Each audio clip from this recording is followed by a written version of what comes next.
Hello दोस्तों, Ashoka PCS में आपका स्वागत है। दोस्तों, आज हम लोग जो है यूपी पीसीएस की तैयारी कैसे करना चाहिए और जीरो लेवल से कैसे करना चाहिए इस संदर्भ में बात करने वाले हैं।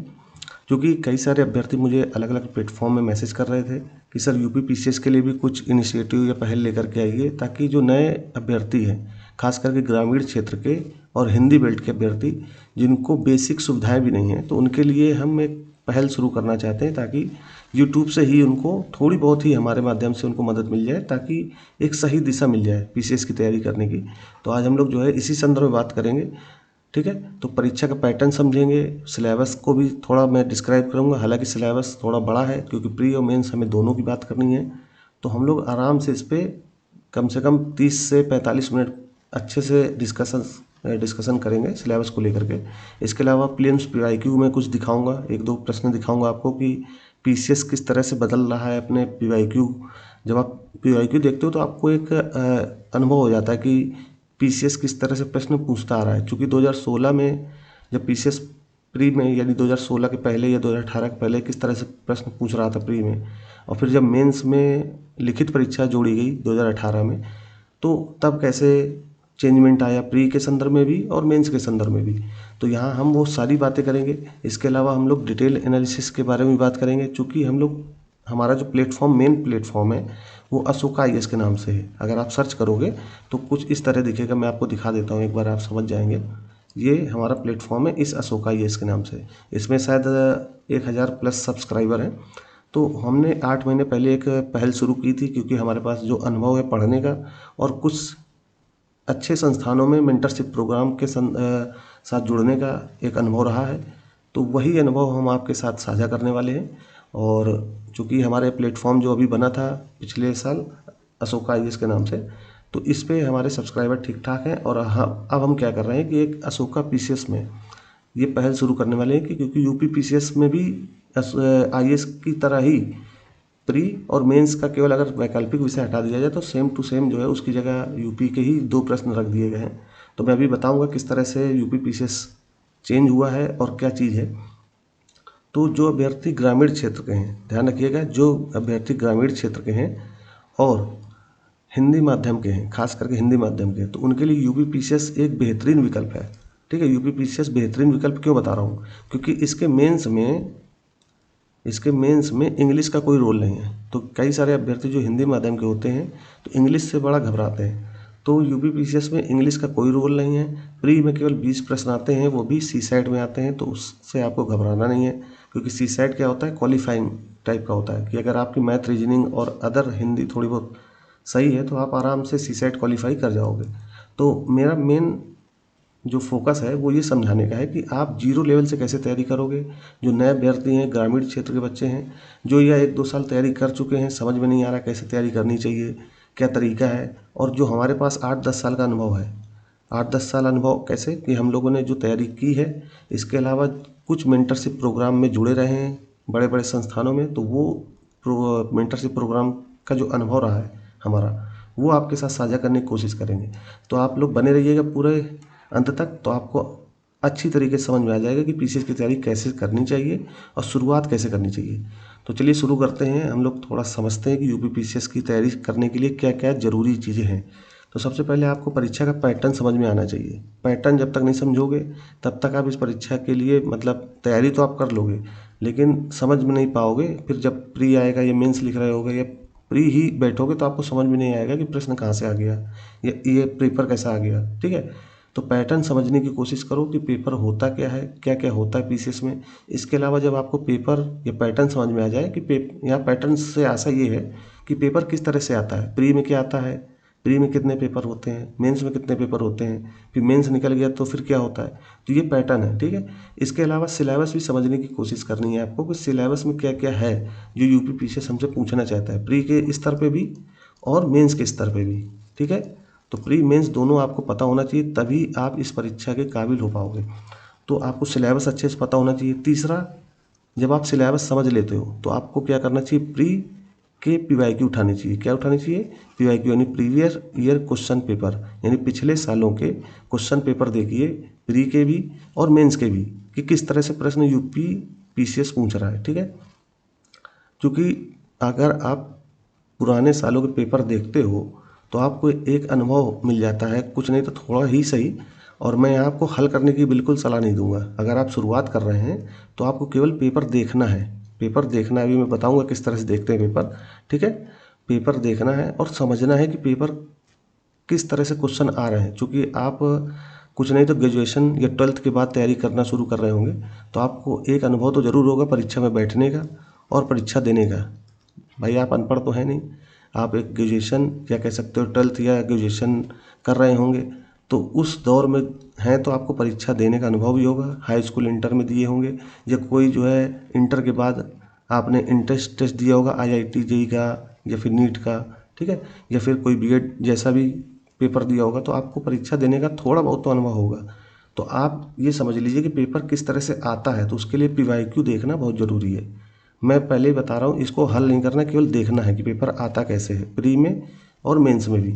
इसी तरह मेंस का भी वही मैंने बताया कि उसको देखना है, समझना है कि प्रश्न कैसे पूछ रहा है, केवल देखना है। शुरू में हो सकता है आपको ये भी लगे कि सर ये समझ में नहीं आ रहा क्वेश्चन किस तरह से पूछ रहा है, क्योंकि आपने पढ़ाई शुरू नहीं की, केवल पेपर देखना है, इसलिए थोड़ा सा शुरू में घबराहट होगी। लेकिन धीरे धीरे आप उसके जैसे जैसे पेपर देखोगे तो समझने लगोगे। इसके अलावा NCERT कैसे पढ़ना चाहिए, PCS के अभ्यर्थी ध्यान से सुने, क्योंकि UPSC में हम लोग NCERT पर प्रमुखता फोकस करते हैं, और UPPCS भी UPSC के नकल पे ही चलता है। तो आपको NCERT भी पढ़ना चाहिए, और किस तरह से पढ़ सकते हो वो मैं बताऊंगा। तो सबसे पहले पैटर्न समझते हैं कि किस तरह से UPPCS में पेपर होते हैं। तो सबसे पहला जो चरण होता है, इसके चरण समझ लीजिए। प्री, आपको थोड़ा बहुत अनुभव होगा भी या थोड़ी बहुत जानकारी होगी भी, तो प्री। फिर इसके बाद जब आप प्री क्वालिफाई करते हो तो मेंस देने का मौका मिलता है, और जब आप मेंस क्वालिफाई करते हो तो आपको इंटरव्यू देने का मौका मिलता है। ठीक है, तो इंटरव्यू के बाद आपका चयन होता है। तो UPPCS में जो चरण है, प्रारंभिक परीक्षा सबसे पहले आपको देनी होगी, जिसमें 2 पेपर होंगे, यानी 2 पालियों में 2 पेपर होंगे। पेपर 1 जो GS के नाम से प्रसिद्ध है, और दूसरा पेपर होता है CSAT, जो कि UPSC में भी इसी तरह का पैटर्न है। तो सेम UPPCS में भी यही पैटर्न चलता है, बस यहाँ पे प्रश्नों की संख्या अलग अलग है, ध्यान रखिएगा। जो समान अध्ययन है, मतलब यानी पेपर 1 है, उसमें 200 अंक यानी 200 मार्क्स के 150 प्रश्न आते हैं। यानी जो एक प्रश्न होगा वो 1.34 मार्क्स का होगा। ठीक है, और जो पेपर 2 होता है, समान अध्ययन 2, जिसको CSAT भी बोलते हैं, ठीक है, वो होता है 200 अंकों का 100 प्रश्न, यानी एक प्रश्न होगा आपका 2 अंकों का। और UPSC में थोड़ा सा अलग है। अब चूंकि हम UPSC की बात नहीं कर रहे हैं, तो हम यहाँ उसकी चर्चा भी नहीं करना चाहेंगे। तो आप PCS के संदर्भ में समझिए कि पेपर 1 पेपर 2 प्री में होता है। ठीक है, और जो CSAT होता है, इसको क्वालिफाइंग पेपर बोलते हैं। यानी आपको 100 प्रश्न जो आते हैं, 100 प्रश्न में आपको केवल 33 प्रश्न, मतलब मिनिमम 33 प्रश्न आपको सही करने होंगे। ठीक है, यहाँ निगेटिव मार्किंग भी है, ध्यान रखिएगा। 1/3 निगेटिव मार्किंग चलती है। ठीक, यानी अगर आप 3 प्रश्न गलत कर दिए तो आपका जो एक प्रश्न आपने सही किया होगा वो भी जाएगा। अब इसको आप ऐसे भी समझ सकते हैं कि एक प्रश्न अगर आपने सही गलत कर दिया, तो आपका जो सही प्रश्न हुआ था उसका 1/3 अंक काट लिया जाएगा। तो आप दोनों तरीके से समझ सकते हैं। ठीक है, तो मैं मोटा मोटा समझा देता हूँ कि 3 प्रश्न अगर आपने गलत कर दिए तो आपका जो एक सही प्रश्न था वो भी उसके साथ चला जाएगा। तो ध्यान रखना है कि निगेटिव मार्किंग होती है, तो बहुत ध्यान से चीज़ों को समझना है, और तब आपको करना है प्रश्न। वो तो आप धीरे धीरे समझोगे ही। तो आप पहला चरण आप समझ गए होंगे कि प्रारंभिक परीक्षा में 2 प्रश्न होते हैं, जो अलग अलग पाली में होते हैं, यानी 2 घंटा सुबह समय पे और 2 घंटा दोपहर के बाद वाले समय पे। ठीक है, तो 2 पेपर आपको समझ में आ गया होगा। और जो दूसरा पेपर होता है वो क्वालिफाइंग होता है। मैं बार बार समझा रहा हूँ, इसको समझ लीजिएगा। ठीक है, और ये जो 200 अंक का 150 प्रश्न आते हैं, इसमें कोशिश हमेशा रखनी है कि आपको कम से कम 125 प्रश्न सही करने चाहिए। 125 का टारगेट हमेशा रखिए। कई बार मेरिट, जैसे मान लीजिए सरल पेपर आया तो 120 भी चली जाती है जनरल में। ठीक है, 110 भी चली जाती है। वो मैं बताऊंगा अगले वीडियो में सिलेबस के साथ कि कट ऑफ कितनी जाती है। ठीक है, तो आपको हमेशा टारगेट थोड़ा बड़ा रखना है, ताकि आप परीक्षा देने से पहले एक माइंडली प्रिपेयर हो कि हमें 125 प्रश्न करने हैं सही। ठीक है, और जो कि UPPCS अभी अपने पैटर्न को लेकर के इतना कठिन नहीं बना है जैसे UPSC बन गया है, तो आप आसानी से इसको कर सकते हो, इतना दिक्कत वाली परेशानी वाली बात नहीं है। ठीक है, तो आप जैसे प्री क्वालिफाई करोगे तो आप बैठोगे मुख्य परीक्षा में, और मुख्य परीक्षा में होते हैं 8 पेपर, ध्यान रखना 8 पेपर होते हैं, और सारे के सारे क्या होते हैं, लिखित। और ये 1500 अंकों के ये 8 पेपर होते हैं। अभी मैं बताऊंगा क्या क्या होता है। तो आप प्री जैसे क्वालिफाई करेंगे तो मेंस में आएंगे। अब कई सारे अभ्यर्थी ये भी पूछ रहे होंगे कि सर प्री के मार्क्स से जुड़ सकते हैं क्या? तो ध्यान रखना, प्री केवल एंट्री गेट है। एंट्री का मतलब यहाँ आप बैठोगे तो केवल आपको मुख्य परीक्षा में बैठने की एंट्री है, इसके मार्क्स आपके वहीं रह जाएंगे। जो चयन मुख्य रूप से चयन होगा वो पीसीएस में मुख्य परीक्षा और इंटरव्यू के बिहेव पर होगा। तो ध्यान रखना है कि प्री जो निकालना केवल आपके लिए एंट्री गेट है, ठीक है। तो एंट्री गेट आपको निकाल करके आपको मुख्य परीक्षा में ले जाएगा। तो अब आप ये समझते हैं कि मुख्य परीक्षा में क्या क्या आता है, एक बार ध्यान से समझिएगा तो आपको आसानी से चीज़ें समझ में आ जाएंगी, ठीक है। ठीक है, थोड़ा सा मैं इसको साफ़ कर देता हूँ ताकि आसानी से आपको चीज़ें समझ में आ जाएँ। अब देखिए, मुख्य परीक्षा में होते हैं 8 पेपर। कितने पेपर होते हैं? 8 पेपर। पहला पेपर होता है हिंदी या समान हिंदी बोल सकते हो, ठीक, समान हिंदी। और इसमें अंक जुड़ते हैं, ध्यान रखना, क्योंकि यूपीएससी वाले जो अभ्यर्थी होंगे वो ये सोच लेंगे कि समान हिंदी क्वालिफाइंग है। जैसे सीसेट क्वालिफाइंग होता है वैसे यूपीएससी यानी आईएएस की तैयारी करने वाले अभ्यर्थियों को सामान्यतः पता होता है कि भाई एक हमारा लैंग्वेज का भी प्रश्न पत्र होता है मेंस में, तो क्वालिफाइंग होता है। लेकिन यूपी पीसीएस में थोड़ा समझना है कि यहाँ पे समान हिंदी के मार्क्स जुड़ते हैं, तो ये 150 अंकों का प्रश्न पत्र होता है, ठीक है, 150 अंकों का। दूसरा प्रश्न होता है निबंध का, ठीक, निबंध का पेपर होता है, ये भी कितने अंक का होता है? 150 अंकों का। इसमें 3 निबंध लिखने होते हैं, 3, ठीक है। मतलब खंड खा में 3 निबंध आएंगे जिसमें से एक करना है। जैसे मैं आपको बता देता हूँ, खंड का, ठीक है, या आ मान सकते हो, का मान सकते हो, ये खंड खा, ठीक है, थोड़ा समझिएगा इसको। फिर ऐसे खंड गा, ऐसे 3 जो है आपको निबंध के पेपर में खंड मिलेंगे। इस खंड का में 3 निबंध होंगे, 1 2 3। इस तीनों में से कोई एक चूज करना है, मतलब 3 विषय दिए होंगे आपको, उसमें से कोई एक करना है, कोई एक। ऐसे खंड खा में दिए होंगे 3, ठीक है, 3 जो है विषय दिए होंगे जिसमें से एक चूज करना है, कोई भी चूज कर सकते हो, कोई एक, ठीक है। ऐसे इस पे लिखना है आपको 3, और उसमें से एक चूज करके लिखना है कोई एक निबंध। और सभी कितने अंक के होते हैं? 50-50 अंक के, यानी 50 मार्क्स का एक जो है निबंध होगा, और कुल 3 निबंध लिखने हैं। तो इस पर हम लोग विस्तार से चर्चा करेंगे जब हम लोग सिलेबस देखेंगे, समझेंगे, तो इसको मैं बताऊंगा कि निबंध में किस तरह से प्रश्न आते हैं और किस तरह से विषय होते हैं और किस तरह से लिखना होता है, कितने शब्दों में लिखना होता है, ये सारी चीज़ें बताऊंगा। यहाँ पैटर्न समझ रहे हैं तो पैटर्न समझते हैं, ठीक है। तो आप आई थिंक समझ गए होंगे कि निबंध के कितने खंड होते हैं? 3, और सारे खंड से एक एक जो है आपको निबंध लिखना होता है। तो ये 2 प्रश्न हो गए आपके मेंस के, अभी 6 प्रश्न और बाकी हैं, ठीक है। तो इसी तरह फिर GS1 में अगला जो प्रश्न पत्र होता है GS1 बोलते हैं, उसमें हिस्ट्री, आपकी ज्योग्राफी और सोसाइटी यानी इंडियन सोसाइटी वगैरह संबंधित प्रश्न आएंगे। इसके अलावा उत्तर प्रदेश का स्पेशल भी उसमें जुड़ा होता है, ठीक है, कुछ प्रश्न। हालांकि जो GS पेपर 5 और 6 है वो अलग है, यूपी पीसीएस में ध्यान रखिएगा। तो GS1 भी आता है, वो 200 अंकों का होता है। कितने अंक का? 200। ऐसे GS2 होता है, वो अलग विषय का होता है। मैं मेन सिलेबस जब बताऊंगा तो सारी चीज़ें समझाऊंगा भी। यहाँ आपको पैटर्न समझना है कि ये 8 पेपर कौन कौन से होते हैं, ठीक है। अब ध्यान रखना, मुख्य परीक्षा में गणित का कोई रोल नहीं है, इंग्लिश का कोई रोल नहीं है, साइंस के कुछ प्रश्न आते हैं बेसिक से, तो आपको GS थर्ड में दिखेंगे भी, GS थर्ड, ठीक है।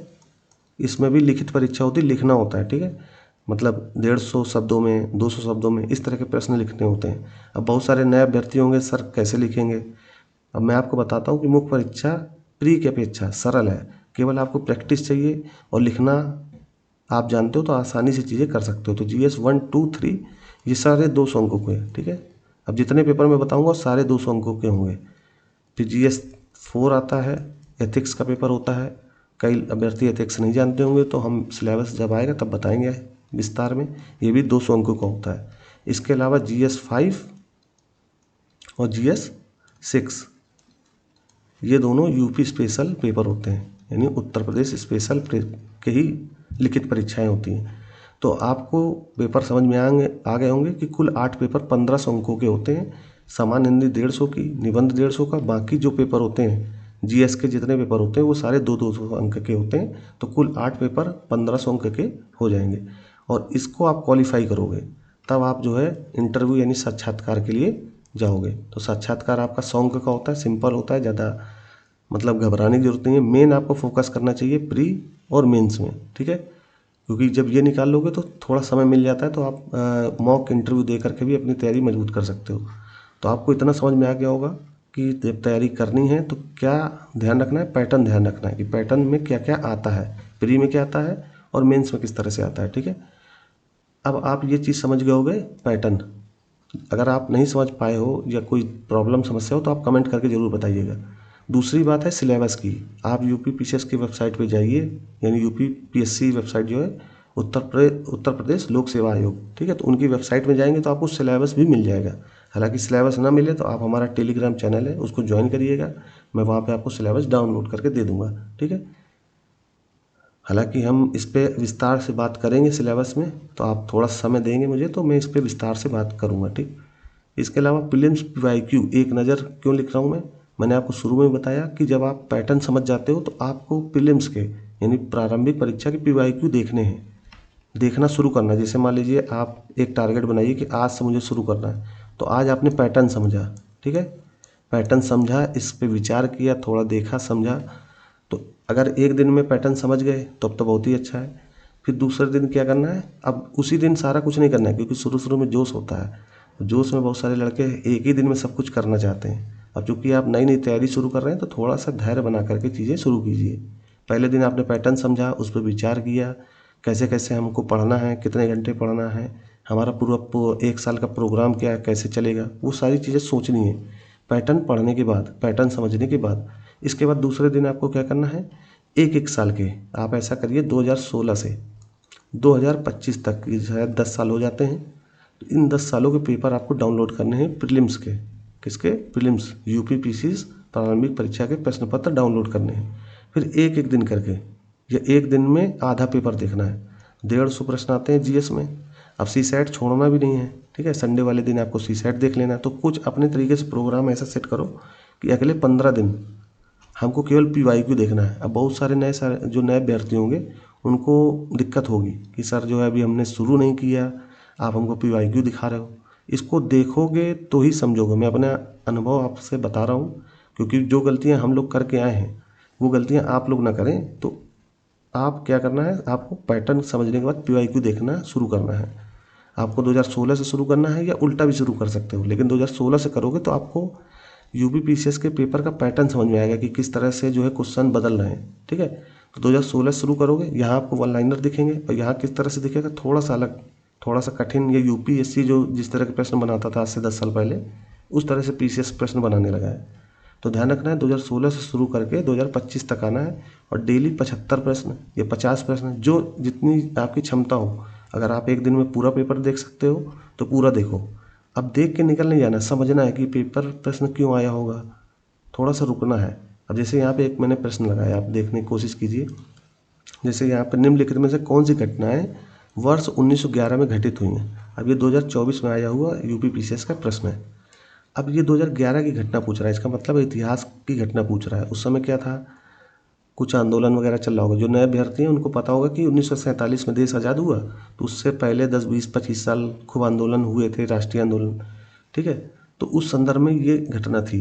तो आपको ये समझ में आ गया होगा कि हमें पढ़ना क्या है, इतिहास भी पढ़ना है। तो इसमें पूछ क्या रहा है, घटना पूछ रहा है। तो आपको कुछ मेन घटना है। अब बहुत सारे अभ्यर्थी ये भी कहेंगे सर डेट भी रटना होगा क्या? नहीं, रटना नहीं है। आप जब पढ़ोगे तो कुछ मुख्य घटनाएं आपको समझ में आ जाएगी, और इसीलिए मैं बोल रहा हूँ कि पीवाईक्यू देखिए आप। पीवाईक्यू देखोगे तो आपको मुख्य मुख्य डेट समझ में आ जाएगी कि पीवाईक्यू कहाँ से उठा रहा है प्रश्न। तो जो मुख्य घटनाएं हैं केवल उनकी डेट समझनी है, ध्यान रखनी है।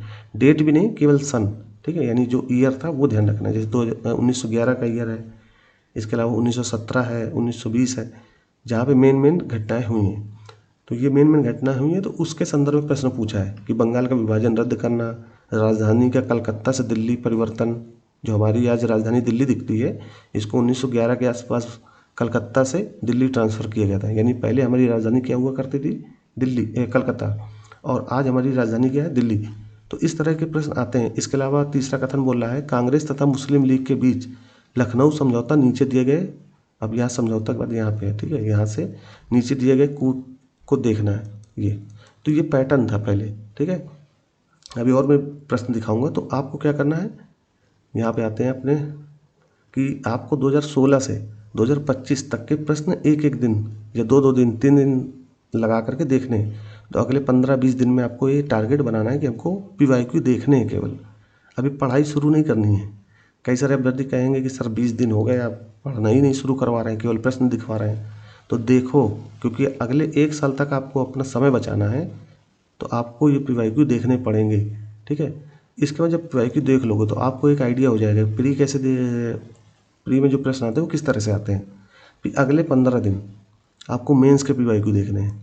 मेंस के भी PYQ आप निकालिए। और आपको मैं बता दूं कि 2018 से ही PCS में मेंस शुरू हुआ है लिखित, ठीक है। इससे पहले क्या होता था, यहाँ भी ऑब्जेक्टिव टाइप प्रश्न आते थे, GS 1-2, उसका पैटर्न में जो है अलग था, ठीक है। अब मैं जब सिलेबस बताऊंगा तो आपको समझा भी दूंगा कि उस समय प्रश्न कैसे आते थे और आज कैसे आ रहे हैं। चूँकि आप तैयारी आज की कर रहे हैं तो आप आज के हिसाब से चलेंगे, ठीक है। तो मैंने जो अभी आपको पैटर्न बताया वो नया पैटर्न ही है, तो उसको समझ के चलना है। तो 2018 के बाद से GS 1, 2, 3, 4, ठीक है। देखिए मैं आपको यहाँ पे एक चीज़ बता देता हूँ, थोड़ा समझ लोगे तो आपको आसानी हो जाएगी। जैसे आप यहाँ देखो एक प्रश्न लगा हुआ है 2018 में जो PCS था उसमें मेंस के स्तर पे कुछ बदलाव हुए थे। मेंस के स्तर पे बदलाव क्या हुए थे, पहले मेंस में क्या होता था, ध्यान देना, ठीक है। मेंस में होते थे GS के 2 पेपर, GS के 1 और 2, और ये दोनों कैसे होते थे, ऑब्जेक्टिव टाइप। ऑब्जेक्टिव टाइप का मतलब जो है, जो विकल्प होते हैं ना, विकल्प 4 दिए होते हैं, जैसे ये इसी तरह का प्रश्न आता था मेंस में भी। लेकिन 2000 और इसके अलावा होता था आपका वैकल्पिक प्रश्न पत्र, मतलब वैकल्पिक विषय भी होता था। तो आप चूज करते थे कि इतिहास लें, तो उसके भी 2 पेपर होते थे, वो लिखित होते थे, ठीक है। तो ये तो ऑब्जेक्टिव होता था, लेकिन वैकल्पिक जो प्रश्न पत्र होता था वो लिखित होते थे। तो अब ये पैटर्न 2018 में बदल गया। 2018 में क्या किया कि ये 4 प्रश्न हटा दिए गए। अब इसकी जगह क्या किया गया, GS 1, 2 और 3 और इसके अलावा 4, यानी जो IAS का पैटर्न था वही फॉलो किया गया। इसके अलावा वैकल्पिक विषय भी साथ में रख दिया गया, वैकल्पिक विषय। लेकिन ये 2018 से 2023 तक चला, ठीक। और 2023 में फिर से क्या किया गया कि जो वैकल्पिक विषय था उसको हटा के GS 5 और GS 6 कर दिया गया, ठीक है। ये 2023 में 2 बदलाव हुए, एक 18 में और एक 23 में। तो आपको समझ में आ गया होगा कि मेंस में पहले क्या होता था, पहले जो है ऑब्जेक्टिव टाइप पेपर हुआ करते थे, यानी GS के 2 ही पेपर होते थे लेकिन ऑब्जेक्टिव टाइप होते थे, और वैकल्पिक विषय होता था। और 2018 में उन्होंने चेंज किया, GS में जो ऑब्जेक्टिव होता था उसको 4 पेपर किए और उसको क्या कर दिया, लिखित, ठीक है, डिस्क्रिप्टिव कर दिया, और इसके अलावा वैकल्पिक विषय बनाए रखा, ठीक। फिर 2023 में क्या किया, वैकल्पिक विषय के जो 2 प्रश्न पत्र हुआ करते थे उसको हटा ही दिया, बिल्कुल हटा दिया। अब आप वैकल्पिक विषय नहीं चूज करना है, अब आप सीधे GS के ही 5 और 6 नंबर के पेपर को पढ़ोगे, उन्हीं को पेपर दोगे। तो ये यूपी से संबंधित पेपर है, यानी यूपी स्पेशल टाइप के समझ सकते हो। तो आपको ये पैटर्न समझ में आ गया होगा। तो वही मैं बताने की कोशिश कर रहा हूँ आपको यहाँ पे कि आप जब PYQ देखोगे और फिर इसका मेंस का PYQ देखना शुरू करना है तो 2018 से आपको शुरू करना है और 2025 तक देखना है, ठीक है। क्योंकि 2025 का भी अभी हाल ही में मार्च में हुआ था मेंस, तो आपको समझना है।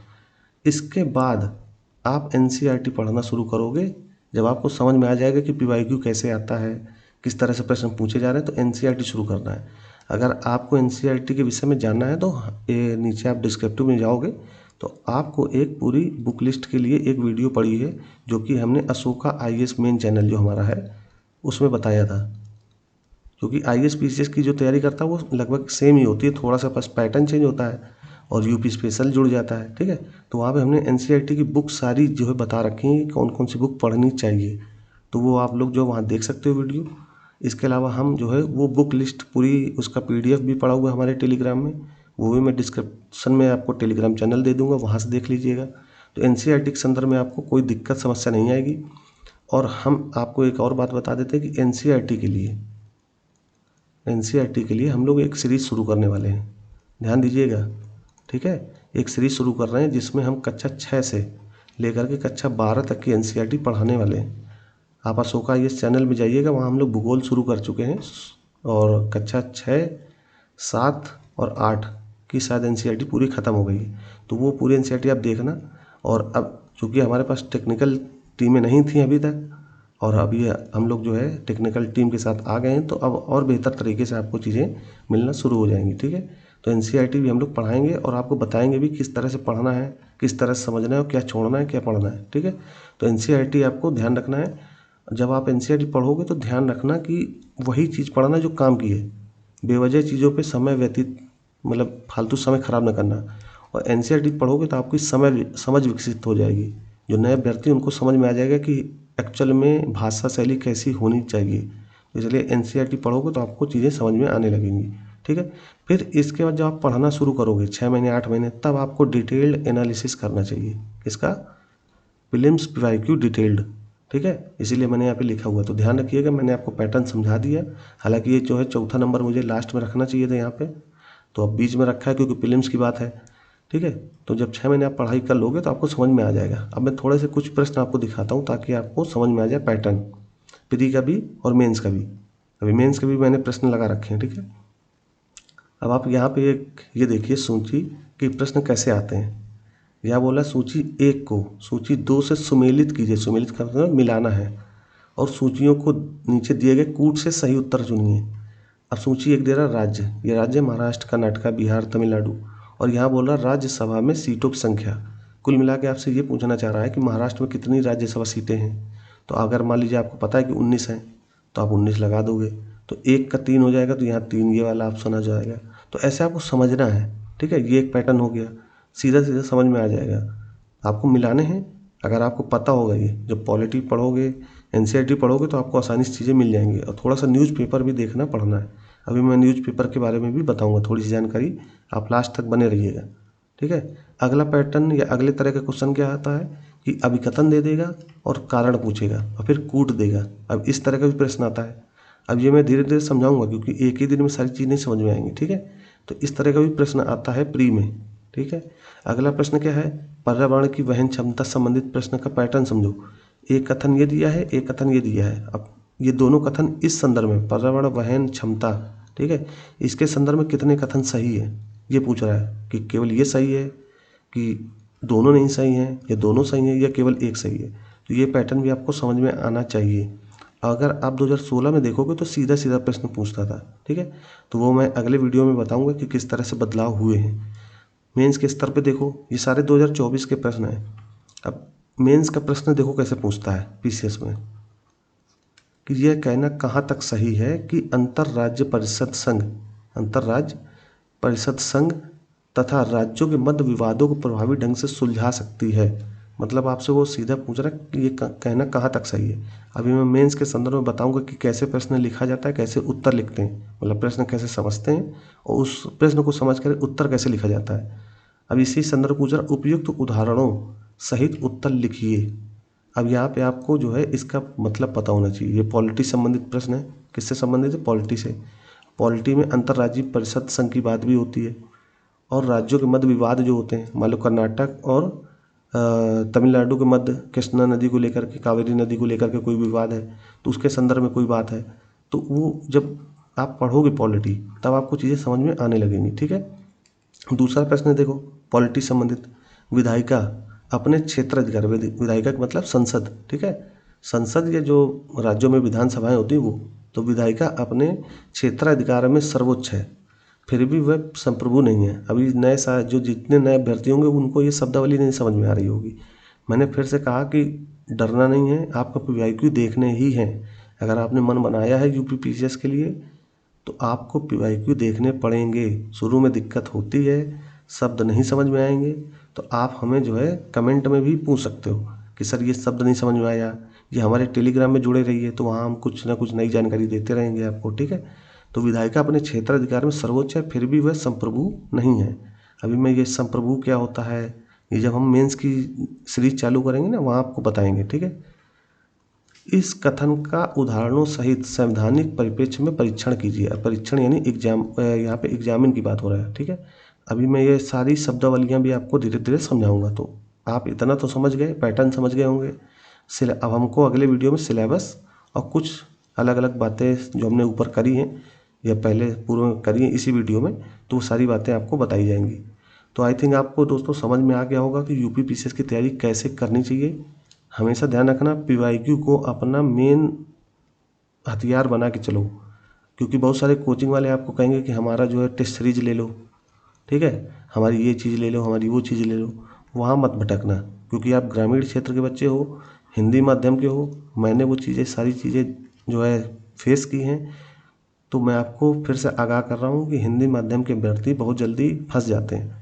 तो उनको थोड़ा सा धैर्य बना के रखना होगा और अपने पे विश्वास करना होगा। ठीक है, अपनी ताकत पे विश्वास करो कि आपने तैयारी करी है, तो आपको पता होना चाहिए कि कैसे हमें करना है। इन कोचिंग माफियाओं से थोड़ा सा बच के रहिएगा। कुछ कोचिंग अच्छी अच्छी भी हैं, ऐसा मैं सबको नहीं बोल रहा हूँ, लेकिन थोड़ा सा आप बच के रहो, क्योंकि ये टेस्ट सीरीज जैसे क्या करेंगे, पहला टेस्ट आपको खूब अच्छे से सजा के दिखा देंगे, दूसरा टेस्ट भी सजा के दिखा देंगे, तीसरे टेस्ट में इनकी हालत ख़राब हो जाती है, चौथे में ख़राब हो जाती है। तो अपने पे विश्वास करो, कोचिंग माफियाओं से या कोचिंग वालों से थोड़ा सा बच के चलना, और यूट्यूब के भरोसे मत रहिए। मैं यूट्यूब पे पढ़ा जरूर रहा हूँ, ये समझा जरूर रहा हूँ, लेकिन यूट्यूब पे भरोसा करके मत रहिए कि ये यूट्यूब चैनल हमें पूरा करके दे देगा। ठीक है, तो ये सब बातें ध्यान रखना, क्योंकि हम यूट्यूब पे आए ज़रूर हैं, लेकिन आपको फिर से एक अच्छे बड़े भाई की तरह, एक अच्छे जो है गुरु की तरह आपको सलाह देंगे कि आप पूर्णतः किसी एक पे निर्भर न रहिएगा, अपने पे भरोसा कीजिए। जो आप पढ़ते हैं वही आपका मेन हथियार होगा, और वही आपको अंतिम सफलता भी दिलाएगा। तो आप पीवाईक्यू देखिए, मेंस के पीवाईक्यू देखिए, और एनसीईआरटी पढ़ना शुरू कीजिए।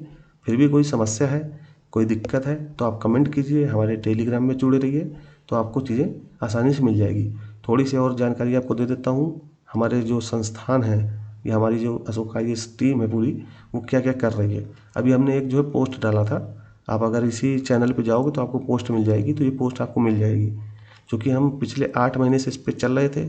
और अभी आपने देखा होगा कि यूपीएससी का जो है प्री हुआ कब, 24 मई को। और बहुत सारे कोचिंग संस्थान, बहुत सारी जो है छोटे छोटे जो यूट्यूबर हैं, उनकी सबकी हालत ख़राब हुई, उसमें हम भी शामिल हैं, हम अपने आप को अलग नहीं कर रहे।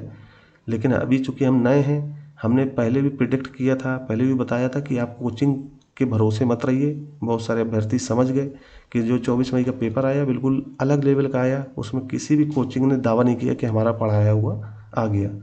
ठीक है, तो अब हम फिर से लेकर के आ रहे हैं एक बेहतरीन प्रोग्राम यूपीएससी के लिए भी। जो अभ्यर्थी यूपीएससी की तैयारी यूपी पीसीएस के साथ कर रहे हैं, तो हमारे यूट्यूब चैनल जो हैं अशोका IAS में ये लोगो मिल जाएगा आपको नीले कलर का, और ये एक हमारा बैकअप चैनल है येलो कलर में, अशोका IAS 2.0। और ये जो चैनल है जिसमें ऑरेंज कलर है, इस लोगों के साथ आप अशोका PCS सर्च करोगे, अशोका PCS, ठीक है, तो वहाँ आपको ये लोगों के साथ आपको दिख जाएगा चैनल, तो वहाँ आप हमसे जुड़ जाइए। और ये 2 चैनल हमारे बैकअप के हैं। ये IAS मेन जो हमारा चैनल है वो है, जो आप यहाँ देख पा रहे होंगे, यहाँ आप सर्च करना अशोका IAS, यहाँ देखिए ये सामने दिख रहा है अशोका IAS, इसको आप सर्च करना। नहीं दिखता है तो आप ये भी चैनल सर्च कर सकते हो कि @Asoka_IAS, ये आप सर्च करोगे तो आसानी से आपको चैनल दिख जाएगा। ठीक है, और ये हमारा टेलीग्राम चैनल है अशोका IAS के नाम से, सारी जगह आपको लोगो दिख जाएंगे, आप आसानी से सर्च कर सकते हो। तो हम यूपीएससी के लिए क्या ये सारी पहले हमने पोस्ट में डाल रखी हैं कि हम नए प्रोग्राम के साथ, बेहतरीन प्रोग्राम के साथ लेकर के आ रहे हैं। तो आपको नई तरह की और नए पैटर्न के साथ और नया पढ़ने का तरीका समझ में आएगा। और यूपी पीसीएस और यूके यानी उत्तराखंड पीसीएस हम लोग मेन फोकस कर रहे हैं पीसीएस के संदर्भ में। ठीक है, और IAS हमारा मेन तो है ही, उसको तो हम नहीं छोड़ सकते। और यहाँ मेन मतलब मुख्यतः यही फोकस होंगे, कोई भी नई चीज़ आएगी वो आपको इसी चैनल पे मिलेगी, इस वाले पे। ठीक है, हालांकि PCS वाले घबराए नहीं कि यहाँ कुछ आएगा नहीं, यहाँ भी आएगा, और आप सपोर्ट दोगे तो उसी अनुसार आएगा। ठीक है, तो आप लोग थोड़ा धैर्य बना के रखिएगा, और हम लोग जल्दी ही आपसे फिर से मुलाकात करेंगे, और नए तरीके से नए सिलेबस के साथ। नए सिलेबस का मतलब सिलेबस को आपको अच्छी तरीके से समझा करके आपको फिर से बताएंगे कि किस तरह से तैयारी शुरू करनी चाहिए। और जो नए अभ्यर्थी हैं, ग्रामीण क्षेत्र के हिंदी बेल्ट के अभ्यर्थी हैं, वो विशेषता ध्यान रखें कि इस चैनल में आपको नए नए तरीके के और नए तरीके से आपको चीज़ें समझ में आएंगी। तो आई थिंक आपको समझ में आ गया होगा। कोई भी समस्या हो तो आप हमें कमेंट कीजिए। यहीं तक रखते हैं दोस्तों, धन्यवाद।